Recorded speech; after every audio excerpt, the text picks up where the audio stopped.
BSc same 5 ના વિદ્યાર્થીઓ, આપણે ગઈ વખતે લેક્ચરમાં એનો પાર્ટ એ પૂરો કર્યો છે. પાર્ટ એ એટલે કે કોષ એટલે શું, તેનું વર્ગીકરણ અને તેના ઈએમએફ એટલે કે પોટેન્શિયલ શોધવાના સમીકરણો. ત્યારબાદ નવો ટોપિક આપણે છે કે ઈએમએફ માપનની ઉપયોગિતાઓ. ઈએમએફ માપનની ઉપયોગિતા. Application of the application of EMF measurement.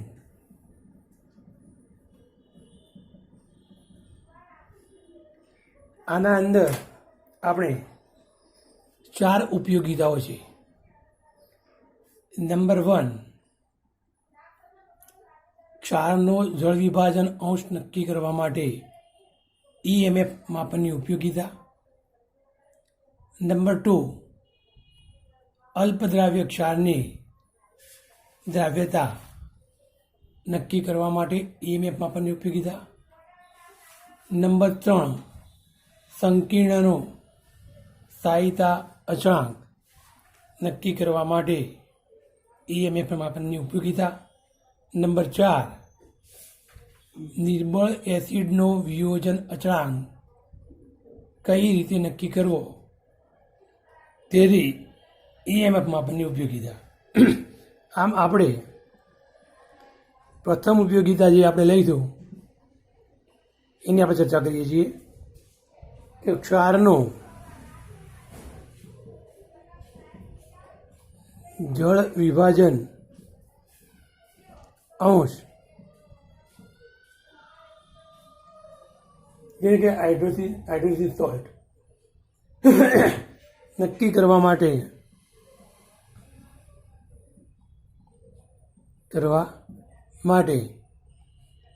EMF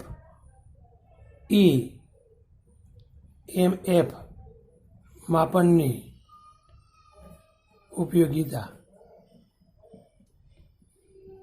હવે જોઈએ આપણે પહેલા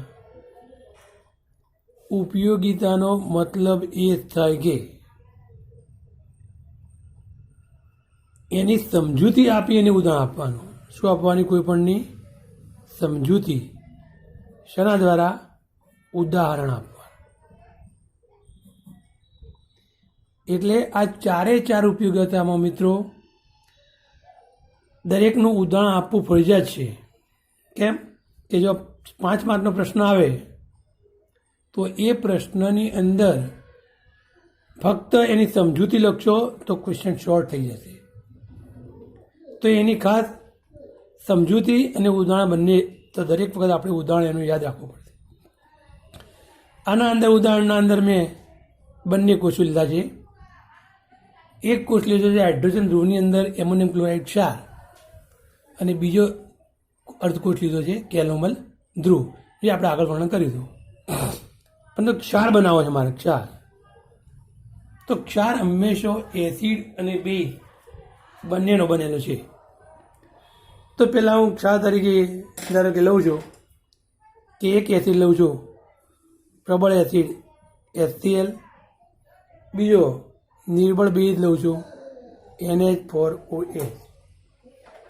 આને આપણે કહીશું પ્રબળ એસિડ, આને કહીશું નિર્બળ બેઝ. આ બંને વચ્ચે પ્રક્રિયા થઈ અને એમોનિયમ ક્લોરાઇડ ક્ષાર બને છે. NH4Cl શું બને છે? ક્ષાર બને છે. અને જળ વિભાજન થઈ અને પાણી આવે છે. તો અહીંયા જે મેં બતાવ્યું પ્રબળ એસિડ અને નિર્બળ બેઝનું ક્ષારમાં રૂપાંતર. પરંતુ આપણે પ્રશ્ન એવો છે ક્ષારનો જળ વિભાજન અંશ. તો જે આ ક્ષાર બન્યો એ ક્ષારનો મારે શું નક્કી કરવાના છે? જળ વિભાજન અંશ. તો ક્ષાર તરીકે લઈએ NH4Cl. NH4Cl આપણે એનો ક્ષાર તરીકે લઈએ. તો એ ક્ષારનું આપણે શું કરવાનું છે? જળ વિભાજન. અને જળ વિભાજન કરવું હોય તો એની પાણી સાથે પ્રક્રિયા કરવી પડે. તો આની હું પાણી સાથે પ્રક્રિયા કરું તો જ જળ વિભાજન થાય. અને પાણી સાથે પ્રક્રિયા કરવાથી આના ઉપરનો જ રિએક્શન શું મળશે? રિવર્સ મળશે. તો NH4OH અને HCl બનશે. પરંતુ HCl પોતે પ્રબળ એસિડ હોવાથી એ HClનું આપણે H+ અને Cl- NH4OH શું રાખીશું? એમને એમ, જરૂર નથી. અને આ બધી પ્રક્રિયા NH4Cl + H2O એમને એમ થશે. તો આ પ્રક્રિયા ઉપરથી આપણે આ પ્રક્રિયા લઈ શકીએ.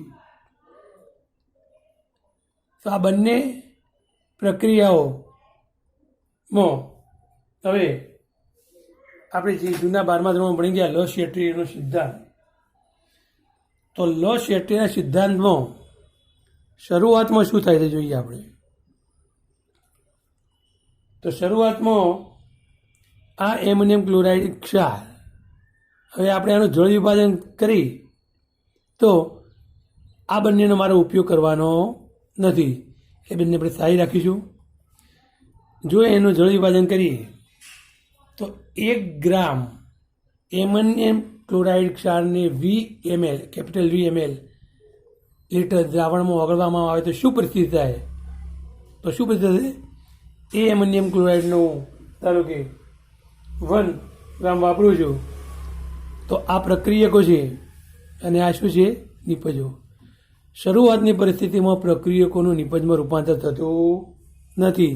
એટલે અહીંયા 0 અને અહીંયા Clનો 0 કરી દો. હવે જ્યારે પ્રક્રિયા ધીમે ધીમે ચાલુ થાય છે અને સંતુલન સમયે તે આવવાનો પ્રયત્ન કરે છે, અને જ્યારે સંતુલન સમય આવે ત્યારે પ્રક્રિયકોમાંથી અમુક મોલ નિપજમાં વપરાઈ જાય છે. ખાસ મત વસ્તુ, પ્રક્રિયકો ધારો કે છે એના 1 મોલમાંથી X મોલ નિપજોમાં વપરી ગયા અને આ X મોલ એ નિપજોમાં ઉમેરણાના 0 + X = X. તો આ મોલની વાત કરી, પણ આ સંતુલન સમય એના એ જ વસ્તુ સંતુલન સમય મારે સાંદ્રતામાં રૂપાંતર કરવું હોય, સંતુલન સમયે જ. તો સાંદ્રતામાં આપણે જોઈશું કે કોન્સન્ટ્રેશન જેને C લખાય એટલે આને પણ 1 - X × C વડે ગુણીએ, આને પણ X × C વડે ગુણીએ, આને પણ X × C વડે આપણે ગુણીએ છીએ. હવે આપણે નક્કી કરવાનું છે જળ વિભાજન અંશ, જેને જળ વિભાજન અંશ એ X કહી શકીએ આપણે. પણ જળ વિભાજન અંશ ધારો કે મારે નક્કી કરવાનો છે કે ક્ષારમાં રહેલા H+ નો, તો H+ અને Cl નો સરખો જ હોય. તો H+ નો કયો છે આપણે જોઈએ કે H+ નો આ રહ્યો છે, આ H+ છે. તો H+ નો કયો છે? C × X. C × X સમીકરણ નંબર 1 આવી ગયું. H+ એટલે કે હાઇડ્રોજન આયનની સાંદ્રતા. હવે આની વાત આપણે કરી દીધી. આ સમીકરણ 1 બની ગયું. પણ મારે શોધવાનું છે જળ વિભાજન અંશ, જેને આપણે X કહી શકાય.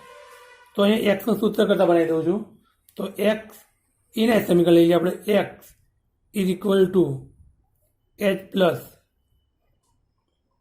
/ C. સમીકરણ નંબર શું આપણે લઈશું? એક જ નથી, નંબર નથી આપવાના.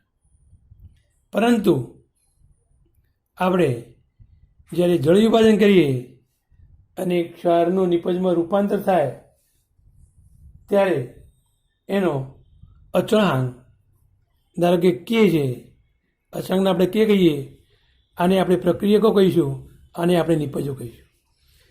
જો અચળાંક શોધવો હોય તો નિપજોની સાંદ્રતા ગુણાકાર ભાગ્યા પ્રક્રિયકોની સાંદ્રતા ગુણાકાર. તો અચળાંક જ મારે શોધવો છે, પણ કોનો શોધવો છે? ક્ષારનો. શું કરીને? હાઇડ્રોલિસિસ કરીને. એટલે હાઇડ્રોલિસિસ અચળાંક KH. જળ વિભાજન અંશ નહીં, જળ વિભાજન અચળાંક KH. નિપજોની સાંદ્રતા, તો નિપજોની સાંદ્રતામાં શું આવશે?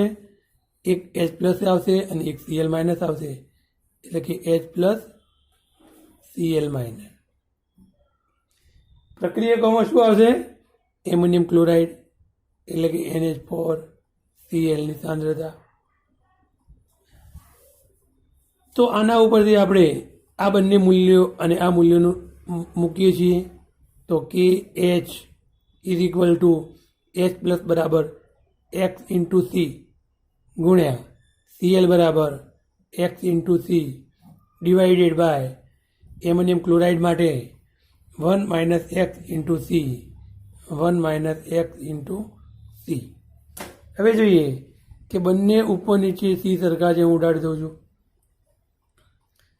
ત્યારબાદ આપણે જોઈએ છીએ કે આનો સાદરૂપ આપી દઈએ. તો સાદરૂપ શું થશે? C into X square, C into X square divided by 1 minus X. અહીંયા આપણે જોઈએ છીએ કે આ બંનેની અંદર આ નિર્બળ બેઝ છે, ક્ષાર છે, એમોનિયમ ક્લોરાઇડ છે. તો આનું સંપૂર્ણ આયનીકરણ થતું ન હોય, એટલે કે બહુ જ ઓછું. શું થાય? ઓછું. તો 1 માઇનસ X એટલે કે ઓછા મોલ વપરાય. Where is S? 1. આ ખાસ યાદ રાખવાનું. તો 1 માઇનસ એક્સની જગ્યાએ આપણે 1 મૂકી દઈએ તો KH is equal two C into S square. અને જે સમીકરણ જે આપણું આવ્યું છે એ સમીકરણ એને આપણે 2 કહીશું. તો એક સમીકરણ આપણે આ લેવાનું છે, બીજું સમીકરણ આપણે આ લેવાનું. આ બંને સમીકરણમાં આપણે જુઓ ખાસ કે અહીંયા જળ વિભાજન અંશ આવી છે X અને અહીંયા જળ વિભાજન અચળાંક આવી છે.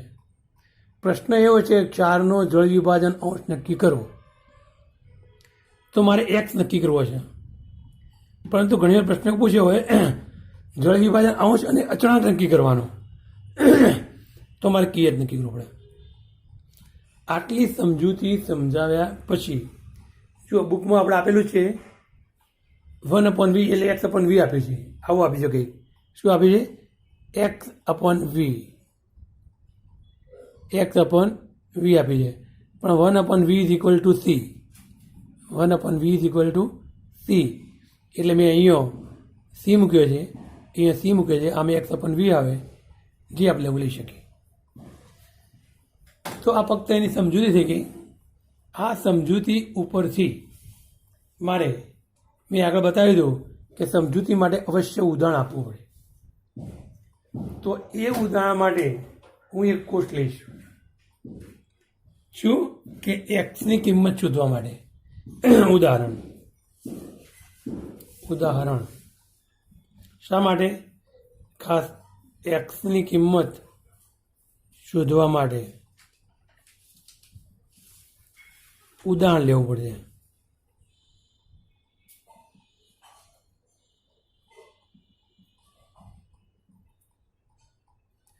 તો હવે મારે એક્સની કિંમત શોધવી છે. તો એક્સની કિંમત શોધવા માટે એક કોષનું ઉદાહરણ લીધું. એ કોષમાં હાઇડ્રોજન ધ્રુવની અંદર હાઇડ્રોજન આપણે કોને કહીએ? PT / S2 ગેસ / ઉદાહરણ તરીકે મેં કઈ લીધો છે એમોનિયમ ક્લોરાઇડ. તો N/32 સાંદ્રતાવાળું એમોનિયમ ક્લોરાઇડનું દ્રાવણ. બીજું બાજુ મેં કેલોમલ ધ્રુવ લીધો છે, પણ કેલોમલ ધ્રુવ કેવો સંતૃપ્ત દ્રાવણવાળો. તો K દ્રાવણ KCl, Hg2Cl2 ની લુગ્ધી અને Hg સોલિડ. આ મેં બંને અર્ધકોષો લીધા છે અને એ બંને અર્ધકોષો ને હું ચાર સેતુ વડે જોઈન કરી દઈએ. ચાર સેતુ. આ અર્ધકોષમાં આપણે જોઈએ કે આ કેલોમલ ધ્રુવ છે. કેલોમલ ધ્રુવ જે સંદર્ભ ધ્રુવ કહેવાય. આ સંદર્ભ ધ્રુવના પોટેન્શિયલનું મૂલ્ય નક્કી જ હોય છે. કેટલું હોય છે કે E0Cal સંતૃપ્ત માટે 0.242 અને જો નોર્મલ અહીંયો સંતૃપ્ત જગ્યાએ નોર્મલ આવે તો મૂલ્ય અહીંયા બદલી જશે, 0.280 થશે. પણ આપણે સંતૃપ્ત કેલોમલ ધ્રુવ લીધો છે એટલે મૂલ્ય યાદ રાખવાનો 0.242, પણ એક્ઝેક્ટ મૂલ્ય આટલું છે. આનું મૂલ્ય નક્કી નથી, એનું મૂલ્ય નક્કી નથી. એટલે આમાં રહેલા એમોનિયમ ક્લોરાઇડમાં રહેલા H+ સાંદ્રતાનું મૂલ્ય મારે શોધવું પડે અને એ મૂલ્ય ઉપરથી નક્કી કરી શકીએ. એટલે ટૂંકમાં કહેવાનો વાત એ. અને બીજું કે આના કોષનું મૂલ્ય E-cell આપણને ખ્યાલ હોવો જોઈએ કેટલું છે, 0.605 વોલ્ટ. એટલે આ પ્રશ્નની અંદર તમારે ખાસ મહત્વની વસ્તુ મેં કીધી આટલી ખાસ યાદ રાખવાની. આ ઉદાહરણ ફરીથી રિપીટ કરું. કયું ઉદાહરણ કે હાઇડ્રોજન ધ્રુવની અંદર 1/32 એમોનિયમ ક્લોરાઇડ દ્રાવણ, સંતૃપ્ત કેલોમલ ધ્રુવ, એનું મૂલ્ય 0.242, વચ્ચે ક્ષાર સેતુ અને કુલ કોષનું મૂલ્ય 605. આ ઉદાહરણ લઈ અને એ ઉદાહરણ ઉપરથી આપણે એની ગણતરી કરવાની છે. તો ગણતરી કઈ રીતે કરીશું એ પણ આપણે જોઈએ.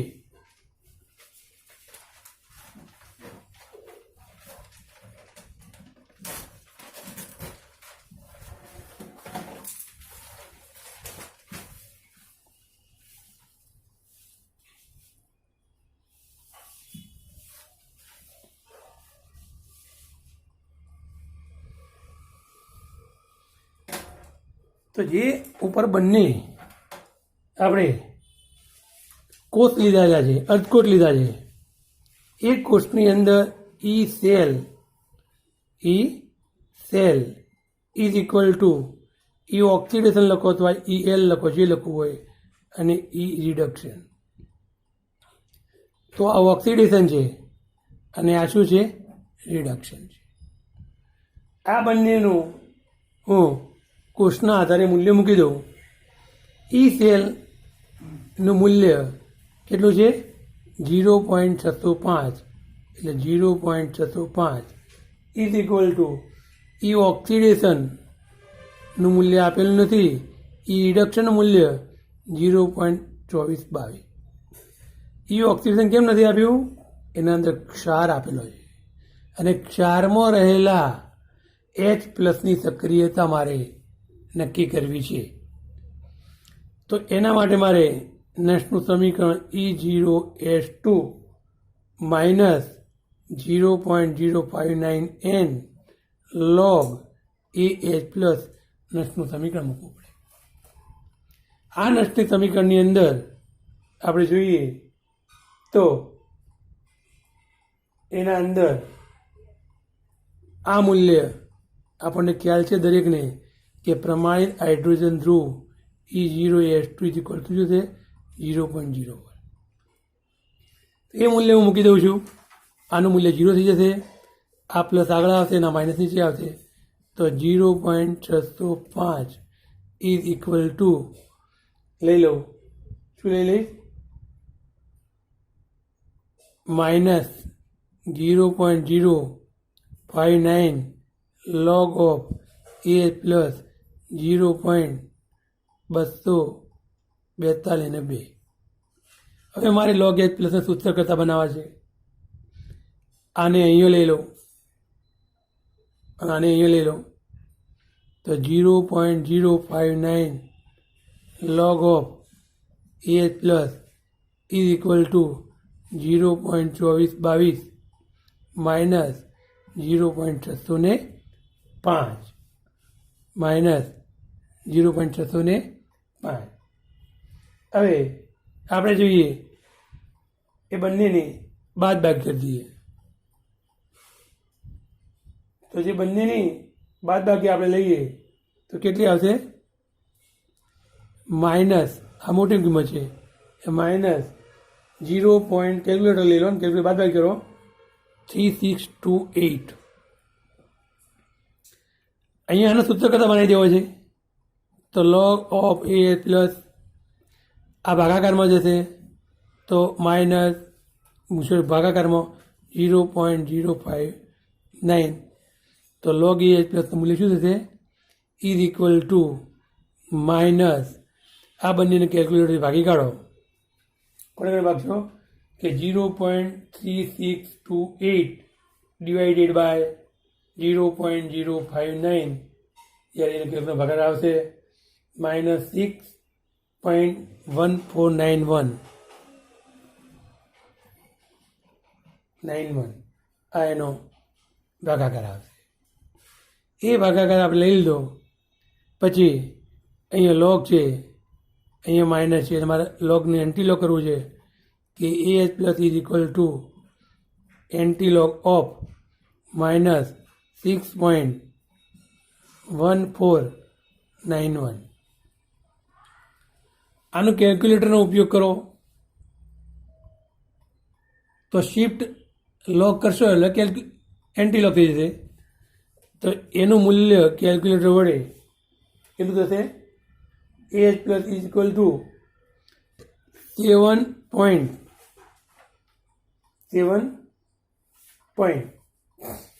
ડાયરેક્ટ આનું મૂલ્ય નહીં શોધી શકાય, એનું 12માં રૂપાંતર તમારે કરવું પડશે.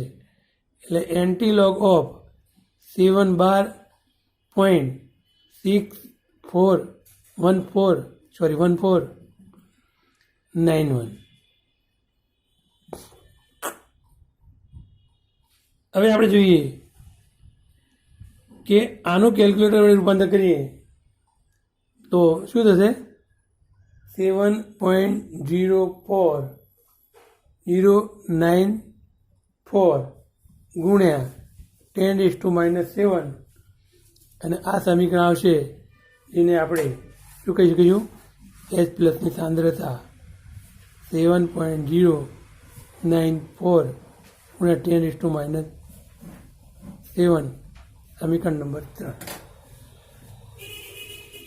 આ સમીકરણ ઉપરથી આપણે જોઈએ છીએ કે મન દ્રાવણ આપણે આગળ મન દીધું એટલે 1 - x કરે ને, અહીંયા આપણે જે લીધો આપણે 1 - x કેમ કે ઓછું મન દ્રાવણ છે એટલા માટે. તો એના કારણે જે મન દ્રાવણને કારણે એ ઇઝ ઇક્વલ શું થશે? સી થશે. ખાસ લખવાનું આ મન દ્રાવણ માટે. તો આ થઈ ગયું, સાંદ્રતા થઈ ગઈ. આનું મૂલ્ય આપણે જોઈએ કે શું મૂકીશું? બંને સમીકરણ આપણે શોધેલા છે. એક સમીકરણ મેં નક્કી કર્યું છે આ, અને બીજું સમીકરણ નક્કી કર્યું છે આ. તો પહેલાં સમીકરણ 1માં મૂકી દઉં તો 1માં સીનું મૂલ્ય આપણે કેટલું છે એ પણ ખબર છે. કેટલું છે સીનું મૂલ્ય? આપણે જોઈએ સી ઇઝ ઇક્વલ ટુ મૂલ્ય કેટલું છે? સી ઇઝ ઇક્વલ ટુ લીધેલું છે ને n/32. તો સી બરાબર 1/32. એચનું મૂલ્ય આપી દીધું છે આપણને 7.094 ગુણ્યા 10⁻⁻7. આ બંને મૂલ્યો ઉપરના મૂલ્યો સમીકરણ 1 મૂકતો એટલે શું થશે? મૂકી દઈએ આપણે આના અંદર તો જળ વિભાજન અંશ આવી છે x બરાબર એટલે શું થશે 7.094 10⁻⁷ અને c ઇઝ ઇક્વલ ટુ 1/32 એ થશે શું 7.094 10⁻⁷ ગુણ્યા 32 બરાબર તો એક્સનું મૂલ્ય આવશે જોઈએ આપણે તો એક્સનું મૂલ્ય શું આવશે કેલ્ક્યુલેટ કરી દઈએ 2.27 10⁻⁵ આજે આવી ગયો આપણો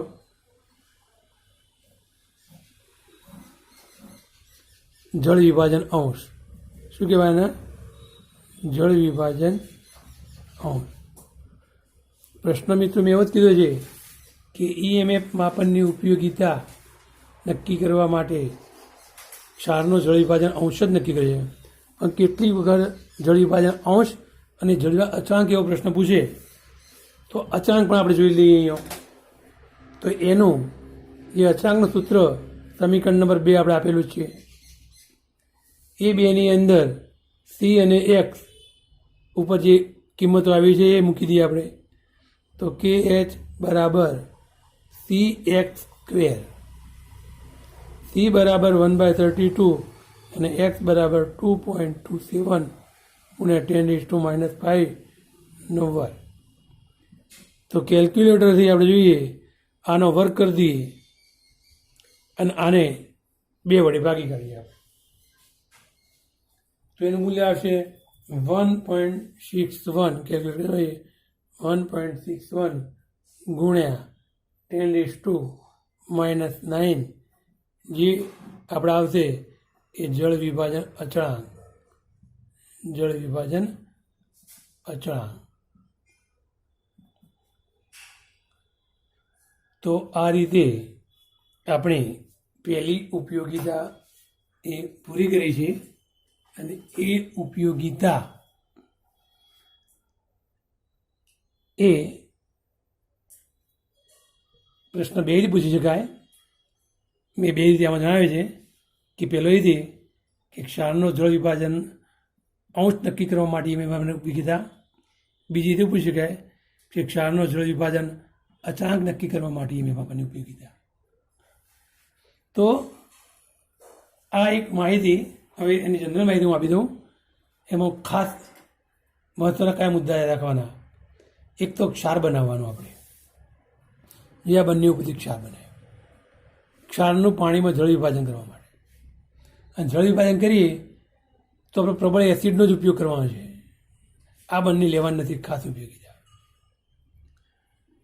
લસેટેલનો નિયમનો ઉપયોગ કર્યો એના પછી મેં H+ નક્કી કરી અને KH નક્કી કર્યું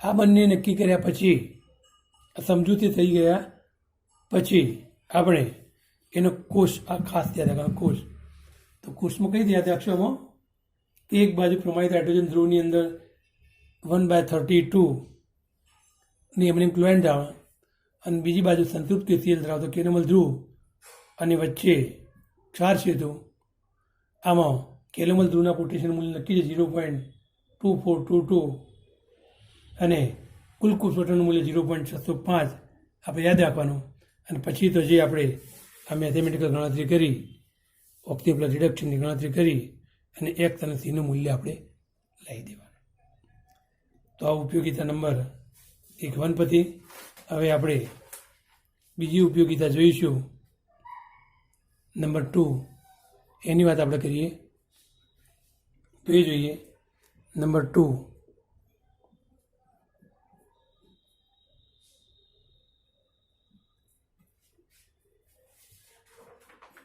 એ ઉપયોગિતા લખ્યું આપણે કે અલ્પ દ્રાવ્ય ક્ષારની દ્રાવ્યતા અલ્પ દ્રાવ્ય ક્ષારની દ્રાવ્યતા લખીએ અથવા બીજું લખી શકાય દ્રાવ્યતા ગુણાકાર.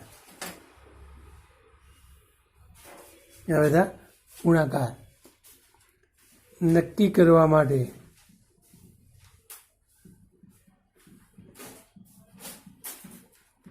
EMF માપનની ઉપયોગિતા. તો મિત્રો પહેલાં નંબરમાં આપણે જે કરી દઉં કે પ્રબળ એસિડ અને નિર્બળ બેઝનો ક્ષાર બનાવ્યો હતો. અહીંયા તો એવા અલ્પદ્રાવ્ય ક્ષારોમાં લઈ લેવાના છે. કેવા અલ્પદ્રાવ્ય ક્ષારો? ધારો કે કો તો EgCl લઈ લો, કો તો Eg2CrO4 લઈ લો, કો તો PbSO4. આવા ઘણા ક્ષારો છે. આ બધા ક્ષારમાંથી મારે કોઈ પણ એક ક્ષાર લઈ લેવો, ધારો કે મારે EgCl લેવો હોય તો એ EgCl ક્ષારની પ્રક્રિયા જણાવી એ પ્રક્રિયાને અનુરૂપ મારે એનો કોષ બનાવવો પડે. તો પહેલાં તો એનો પ્રક્રિયા કરીને કોષ કઈ રીતે બનાવો એની આપણે ચર્ચા કરીશું. તો જે EgCl છે તો EgCl solid gives Ag plus aqueous Cl minus aqueous. આ એની પ્રક્રિયા. દ્રાવ્યતા ગુણાકાર એટલે કે અચળાંક છે. અચળાંકને આપણે KSP કહીશું. શું કહીશું આપણે? KSP. તો આનો મારે અચળાંક શોધવો હોય, અલ્પદ્રાવ્ય છે, અલ્પદ્રાવ્ય એટલે કે સોલ્યુબિલિટી સોલ્ટ, તો અચળાંક K લખી શકીએ એટલે KSP લખી શકીએ. Solubility product, single soluble salt. નિપજ ભાગ્યા પ્રક્રિયક, તો આ નિપજ હોય છે અને આ પ્રક્રિયકો છે. પ્રક્રિયકોમાં શું આવે છે? ઘન આવે છે. આપણે શીખી ગયા કે ઘન, પ્રવાહી અને વાયુની સક્રિયતા એકમ લઈએ એટલે આનું મૂલ્ય એકમ લઈએ તો એક આવશે અને આ બંનેનું મૂલ્ય એમને એમ આવશે. તો કયા કયા આવશે? કે Ag plus into ACl minus divided by 1. પણ 1 હું લખતો નથી. કેમ? કે એનું મૂલ્ય સક્રિયતા એકમ થઈ જાય કે AgCl લખી શકીએ. AgCl solid is equal two 1. હવે આને અનુરૂપ મારે કોષ બનાવવો છે. આને અનુરૂપ મારે શું બનાવવા છે? કોષ. તો એ અનુરૂપ કોષ બનાવવા માટે પહેલાં આની વાત કરું. આને ઓક્સિડેશન કહી શકીએ અને આ ઇલેક્ટ્રોન ગુમાવે છે શું કહીશું આપણે? રિડક્શન. તો પહેલાં ઓક્સિડેશનની વાત કરીએ કે ઓક્સિડેશન કઈ રીતે થશે એનું.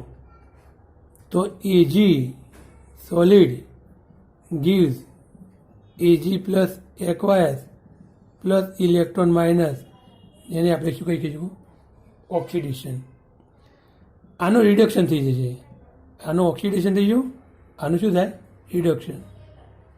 તો આમાંથી આ રિડક્શન આપણે જોઈએ તો રિડક્શન કઈ રીતે થાય છે? કે EgCl માંથી એનું રિડક્શન થઈ અને Cl માઇનસ બને. તો રિડક્શન થતું હોય તો ઇલેક્ટ્રોન AgCl સોલિડ જ છે, કહે છે AgCl સોલિડ છે. રિડક્શન થાય તો ઇલેક્ટ્રોન સ્વીકારે અને Cl માઇનસ aqueous બનશે અને Ag કેવો બનશે? સોલિડ બનશે. દેટ મીન્સ આ રિડક્શન પ્રક્રિયા. આ બંને રિડક્શન પ્રક્રિયાઓ ઉપરથી મારે હવે એની કુલ કોષ પ્રક્રિયા કરવી છે. તો કુલ કોષ પ્રક્રિયામાં આપણે જોઈશું કે બંનેનો સરવાળો કરીએ ત્યારે બંને જતા રહેશે, ઇલેક્ટ્રોન સરખા થઈ જશે. જે વધીએ કુલ કોષ પ્રક્રિયા એટલે કુલ કોષ પ્રક્રિયા શું થશે? AgCl solid give Ag plus aqueous plus Cl minus એક વાય. આ એની કુલ કોષ પ્રક્રિયા થઈ અને એના અનુસંધાન મારે કોષ બનાવવાનો છે. તો કોષ બનાવીએ તો એક એ ઓક્સિડેશન પ્રક્રિયા છે આપણે બતાવીએ અને બીજી એ રિડક્શન પ્રક્રિયા છે. તો એમાંથી શું બન્યું? એજીમાંથી એજી પ્લસ. તો કોષ લખી દઈએ આપણે એ એજી ઓબ્લિક એજી પ્લસ એકવાય. આ બની ગયું. બીજું શું બની ગયું છે? એજીસીએલમાંથી સોલિડ રિડક્શન. તો કયા કોષમાંથી? એજીસીએલ એજીમાંથી. તો આપણે એ જોઈ શકીએ કે એજીસીએલ એજી સોલિડ એજીસીએલ સોલિડમાંથી એજી સોલિડ એમાંથી શું બનશે? આપણે સીએલ માઇનસ ઇલેક્ટ્રોન સ્વીકારી મળશે. તો જે આ વસ્તુ બની ગઈ વચ્ચે ક્ષાર છે તો જે આ વસ્તુ બની ગઈ કોષ બની ગઈ અને એ કોષની અંદર આ ઓક્સિડેશન છે એટલે E0 ઓક્સિડેશન કહેવાય. આ રિડક્શન છે એટલે E0 રિડક્શન કહી શકીએ. માટે E cell is equal to E oxidation plus E reduction. આગળના પ્રશ્નમાં આપણે જોયું હતું કે ઈ સેલ બરાબર ઈ ઓક્સિડેશન રિડક્શન. તો 1, 2, 3 માંથી બેના મૂલ્યો જ્ઞાત હતા. તો પેલામાં કયા બેના મૂલ્યો જ્ઞાત હતા? એમાં એ પ્રશ્ન કેલોમલ ધ્રુવનું મૂલ્ય નક્કી હતું અને કુલ કોષ મૂલ્ય નક્કી હતું. અહીંયા થોડું અલગ થઈ જશે કે આ બંને મૂલ્યો આપેલા છે, આનું મૂલ્ય મારે શોધવાનું છે. આ મૂલ્ય તમારે યાદ રાખવા પડશે. તો શું છે કે ઈ ઓક્સિડેશન અને ઈ રિડક્શન. તો ઈ ઓક્સિડેશન એટલે કે એજી પ્લસ નું મૂલ્ય છે -0.7991 અને રિડક્શનનું મૂલ્ય છે 0.223 વોલ્ટ. આ બંનેના મૂલ્યો છે. કોના મૂલ્ય છે? આ સમીકરણમાં ઉમેરવા માટે. આ બંનેના મૂલ્યો હું અહીંયા મૂકી દઉં તો કોષ પોટેન્શિયલ મળશે. તો E0 cell is equal to એ ઓક્સિડેશનની વાત કરીએ તો -0.7991 પ્લસ 0.223 વોલ્ટ. તો આની પણ વાત કરીએ આપણે કે ઈ સેલ ઇઝ ઇક્વલ ટુ આમાંથી આ બાદ કરી નાખીશું એટલે -0.5768 આ ઈ સેલનું મૂલ્ય આવી ગયું. એ ઈ સેલનું મૂલ્ય અને આપણે સમીકરણ 1 કહીશું. તો આ ઈ સેલના મૂલ્ય ઉપરથી એનું મારે સમીકરણ લેવાનું છે આનું. તો કઈ સમીકરણ થશે? નટનું સમીકરણ. આના પર નટનું સમીકરણ લખું. બંને ધ્રુવો સરખા છે. ડાયરેક્ટ આનું સમીકરણ શું થશે? બંને ધ્રુવો સરખા હોય એટલે મૂલ્ય શૂન્ય થઈ જશે. તો ડાયરેક્ટ સમીકરણ થશે RT/NF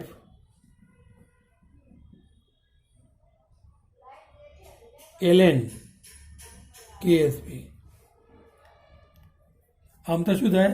એ ઓક્સિડેશનનું મૂલ્ય મૂકી દઉં એટલે E0 AG માઇનસ ln નિપજ ભાગે પ્રક્રિયા plus E0 AgCl oblique AG log નિપજ ભાગે પ્રક્રિયા. પરંતુ બંને ધ્રુવો સરખા હોવાથી સમાન ધ્રુવો માટે E0નું મૂલ્ય શૂન્ય છે. ડાયરેક્ટ સમીકરણ આ બનશે નિપજ ભાગે પ્રક્રિયા KSP. તો આની અંદર જે મૂલ્ય મળ્યું છે એ મૂલ્ય ઉપરના સમીકરણનું હું અહીંયા મૂલ્ય મૂકી દઉં છું.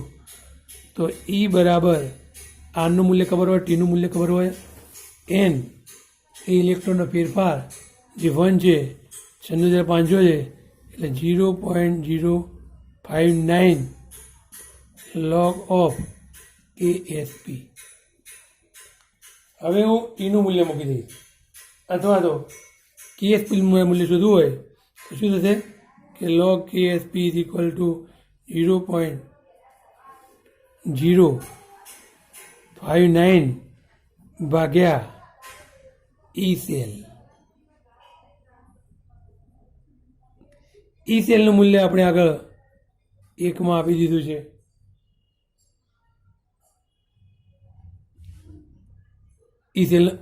E સેલ બરાબર 0.059. તો E સેલનું મૂલ્ય આપણે આપી દીધેલું છે. શું આપ્યું છે કે માઇનસ 0.5768 ડિવાઇડેડ બાય 0.059 જે મૂલ્ય આવી ગયું. આ બંનેને ભાગાકાર કરી દઈએ અને અહીંયા એન્ટીલોગ કરી દઈએ તો KSP ઇઝ ઇક્વલ ટુ લોગનો એન્ટીલોગ, બંનેનો ભાગાકાર કર્યો કેલ્ક્યુલેટરથી તો ભાગાકાર આ -9.7762. તો આ જે મૂલ્ય આવ્યું એ મૂલ્યને આપણે જોઈએ, આગળથી જોઈએ મૂલ્યનું કે મૂલ્ય જે આવ્યું છે એની ગાણિતિક પ્રક્રિયા કરીએ આપણે. તો ગાણિતિક પ્રક્રિયા કરતા પહેલાં હંમેશા કોઈ દિવસ માઇનસનું એન્ટીલોગ જોઈ શકાય.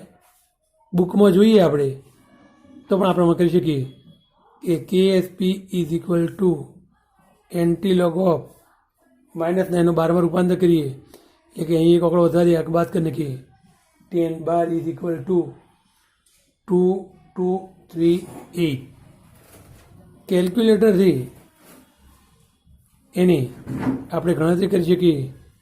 તો આનો આપણે શું જોઈએ, બુકમાં જોઈએ તો 2238નો ડિફરન્સ શોધી 10 -10 કરી દઈએ.